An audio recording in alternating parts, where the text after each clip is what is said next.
네, 시황센터입니다. 오늘은 장 초반에 꼭 챙기셔야 될 정보들이 많은데요.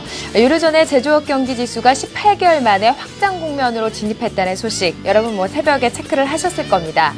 장 초반에는 우리 시장에서도 2분기 GDP 성장률을 기다렸었는데 1%대 성장세를 기록했다는 소식이 나오고 있습니다. 예상치보다 상회했고 1%대의 성장률로서 일단은 우리 시장에서 그동안 좀 기다렸었던 지표들 일단 좀 안심하면서 출발할 수 있을 것 같습니다. 장 초반에는 SK 하이닉스가 실적을 발표했습니다. 2분기 사상 최대 실적을 발표했는데 영업이익 같은 경우는 1조 1천억 원대 그리고 매출액은 3조 9천억 원대를 기록했습니다. 지난 기존의 사상 최대 실적보다도 1천억 원을 웃도는 영업이익을 발표했는데 디램 가격의 평균 가격 상승이 영향을 준 것으로 판단이 되고 있습니다. SK하이닉스가 1%대의 상승률을 기록하고 있습니다. 전반적으로 봤을 때 SK하이닉스 일단은 시장에 알려진 재료이기 때문에 올해 상승 탄력이 장 초반 그렇게 탄력적이진 않습니다. 차트 보시죠. 오늘 일단은 0.7%, 장 초반 대비했을 때도 상승폭이 그렇게 두드러지진 않습니다. 사흘간의 상승세, 일단 어닝 서프라이즈고 그리고 하반기에 대한 기대도 상당히 좋다는 평가가 나오고 있습니다. 현재 시간 컨퍼런스 콜이 진행 중인데요. 조금 더 증권사들의 평가를 기다려보도록 하겠습니다. 전일 실적을 발표했던 LG전자 그리고 LG이노텍에 대해서도 역시 평가가 엇갈립니다. 오늘 장 초반 2%대로 하락하면서 다시 주가를 좀 내주고 있습니다. 이미 알려진 재료고 IT주들에 대해서는 2013년 정점으로 해서 일단은 실적이 피크아웃 한다는 부분에 대해서 실망 매물들이 나오고 있습니다. IT주들은 어디로 가야 할까요? 일단 LG전자도 휴대폰 부분에서의 가장 좋지 않은 부분들이 영향을 주면서 평가들이 엇갈리고 있는데 LG전자의 흐름도 조금 더 지켜보도록 하겠습니다. 오후에 실적을 발표하고 있는 대형 기업이 있죠. 현대차입니다. 오늘 1% 이상의 하락세로 출발하는데 사실 주가의 조정기에도 조정을 크게 받지 않았습니다.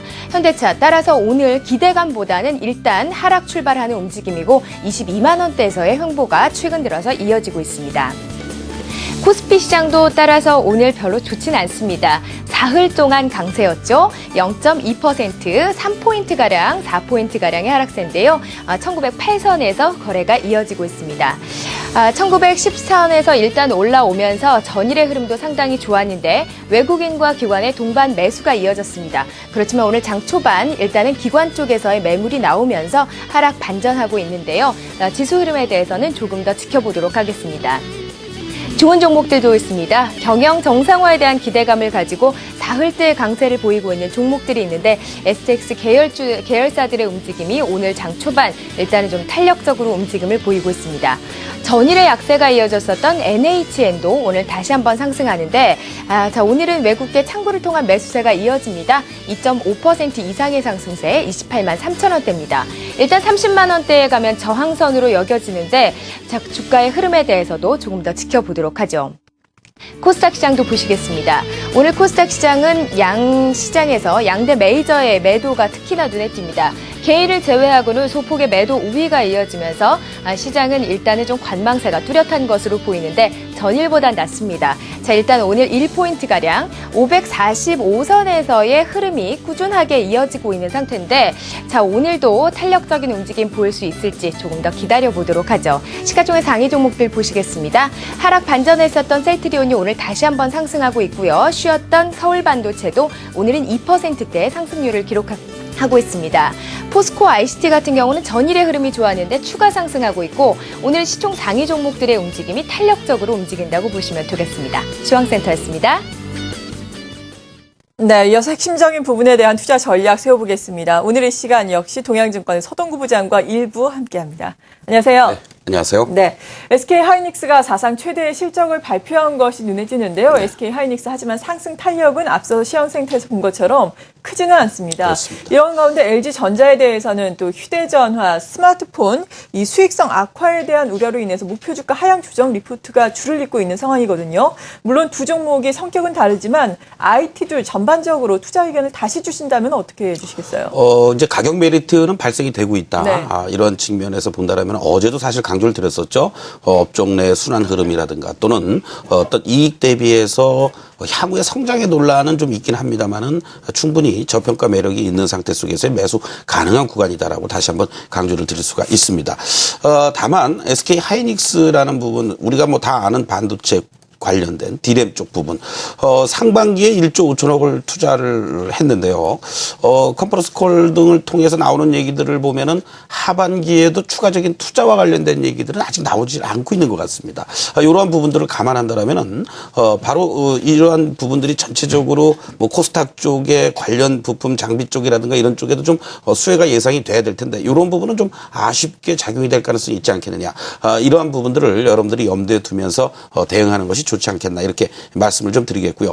LG전자 같은 경우도 이제 무엇보다도 여러 논란이 있긴 합니다만은 이제 8월에 출시될 것으로 알려지고 있죠. 어느 정도 옵티머스 시리즈로 나름대로는 어떠한 그 경쟁력을 좀 보여주었다. 이제 G2가 출시가 되면서 과연 이러한 부분들이 어떻게 뭐 북미 유럽 시장을 중심으로 또 국내에서도 호평을 받으면서 어떤 매출 성장에 기여를 해줄 것이냐. 이 부분은 우리가 어떤 확정 짓지 말고 좀 더 추이를 지켜보는 것이 좋지 않을까 이렇게 말씀을 좀 드리겠습니다. 네, 정말 증권사들의 LG전자에 대한 투자 의견까지도 엇갈리고 있는 상황이니까 조금 더 지켜보자라고 말씀해 주셨습니다. 그리고 지금 수급을 보자면은 외국인이 지금 4거래일 연속 순매수를 하고 있습니다. 특히 어제도 그렇고 그저께도 그렇고 1,000억 원대 그리고 3,000억 원대 순매수가 적극적으로 들어오지 않았습니까? 그렇습니다. 외국인의 매매에 이제 어느 정도 변화가 있다라고 우리가 이야기를 해도 될 만한 시점일까요? 저는 뭐 계속 그렇게 강조를 해왔고요. 네. 충분히 그럴 가능성이 계속 고조가 되고 있다라고 말씀을 좀 해드리겠습니다.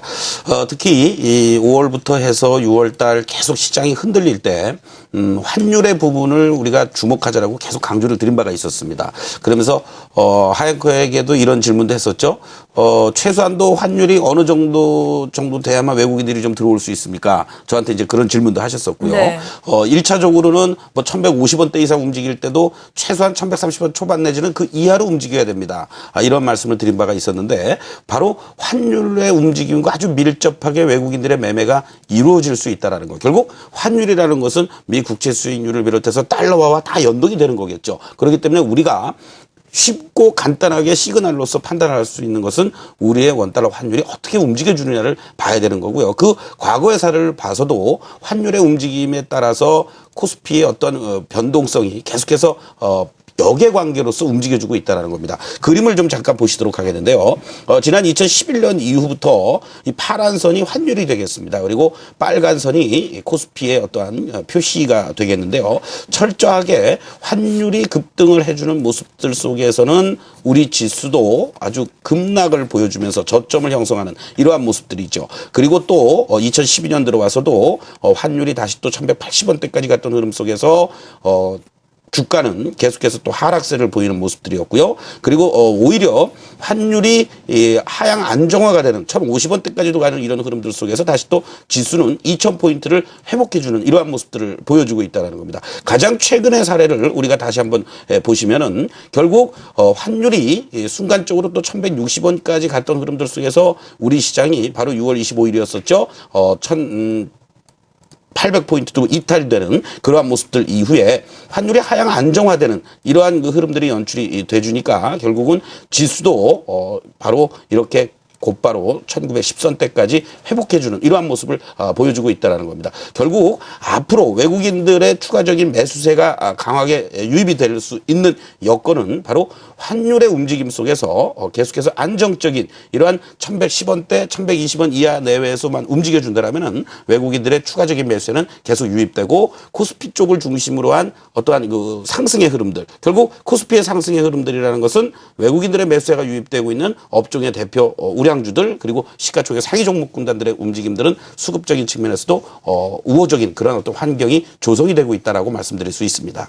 네, 물론 오늘 달러화에 대한 원화 환율 전거래일보다 5원 넘게 6원 가까이 급등을 하고 있지만 그래도 외국인이 들어올 수 있는 적정 환율은 유지를 하고 있다라고 평가를 해주셨습니다. 외환 시장의 동향도 우리가 지켜봐야 되겠고 지수를 보자면은 1900선 위에 올라와 있습니다. 1907선까지 올라와 있는데 1920선을 좀 상단으로 보셨어요? 박스권 그렇습니다. 상단으로 보셨는데 지금까지는 그러니까 홀딩의 전략 계속해서 유효한 거죠. 네, 괜찮습니다. 그리고 이번 주에 이제 월요일 날 여러분께 제시해 드리면서 하단부 1850에서부터 상단부 1920을 제시해 드렸는데요. 60일 이평선 그리고 또 위로는 120일 이평선과의 어떤 매매 공방들 저항이 아무래도 있겠죠.